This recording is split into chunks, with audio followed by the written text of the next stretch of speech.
دا زمونږ د منیر د یو ملګری چې کوم دی د یوسف بونیری صاحب نو د کم د جاوید اختر او د شمائل ندوی صاحب دا مناظره چې شوی وه په هغې باندې هم د الله بنده اعتراض کو په هر څه باندې اعتراض کوي نن سبا هغه لکه چوکې چې کم علماء دیوبند دي یا دېخوا څومره علماء کرام دي که هغې یو ښه کار وکړي نو په هغې باندې هم هغه اعتراض کوي او په هغه مناظره کې چې کوم دی نو په هغې کې هم د شمائل ندوي صاحب په باره کې خبرې کړي دي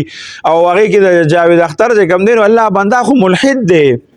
ته د ملحد چې کوم دی په هغې کې پاره کې او چا چې ورسره مناظره کړې ده په هغه پسې خبرې کې نو داسې لکه یو سړی صرف داسې د هغه یو ذهنیت داسې جوړ شي چې هغه صرف ځان ورته صحیح ښکاري او نور ټول خلک چې دی نو هغه ته غلط ښکاري دا په دې نورو ملکونو کې زموږ په دې ملک کې خو چونکې دا ګاډي چې چلیږي دا روډ دا خو په ګس طرف باندې رواني نو په دې نورو ملکونو کې اکثر داسې ملکونه دي چې د هغې دا سټیرنګ هم دی بلې طرف ته او د هغې په لاره باندې دا تک چین هم دی بل طرف باندې نو یو پاکستانی چې دی نو هغه تلو نو هغه د پاکستان په ترتیب باندې روانو نو د هغه طرفه بوله دا ټول ګاډي مخې ته راتلو نو د یو ملګري د رنګ وکړه یاره وي دا څنګه ملک دلته خو دا ټول خلک لیوني شوي دي مړه وي مخامخ به د باندې را رواني دا ګاډي ټوله نو دې غریب ځان ټیک ښکارېده حالان کې دې غلط و هغه نورو ګاډو والا چې و هغه ټول ټیک و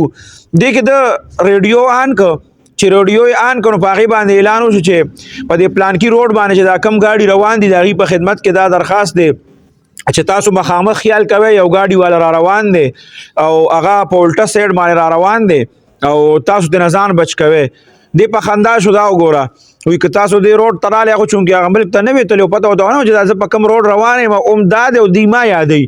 وایي ته راشه دې روډ ته تاسو راشه چې دا څومره خلک الټه را روان دي ټول په ما باندې را روان دي نو بعضې ټایم سړي د ځان ټیک ښکاري خو هغه غلطي نو دې غریب ته دا ټول خلک شیخ ادریس صاحب پسې مولانا منظور مینګل صاحب پسې اعزاز الحق صاحب پسې مفتی ګوهر علي شاه صاحب پسې مفتی ندیم صاحب پسې چې څومره غټ غټ علماء کرام دي زمونږ خاص طور باندې مکتب فکر والا دي نو په هغې پسې ټولو پسې خبرې وکړه الله بنده دا ټول خو غلط دي که نه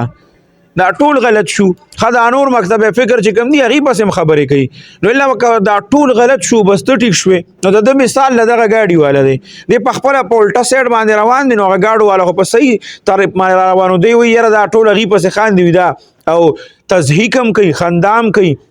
او په خپله کې حالات وګورئ نو موسیقۍ ته حلاله وي ډېر څیزونه ډنګ ټکور ته حلال وي او حتی چې ډېر څیزونه داسې دي چې هغې ته د الله بنده حلال وي او هغه په اسلام کې مکمل په هغې باندې باقاعده نص موجود دی چې هغه ناروا دي او ناجایزه دي او د هغې ته هم جایز وي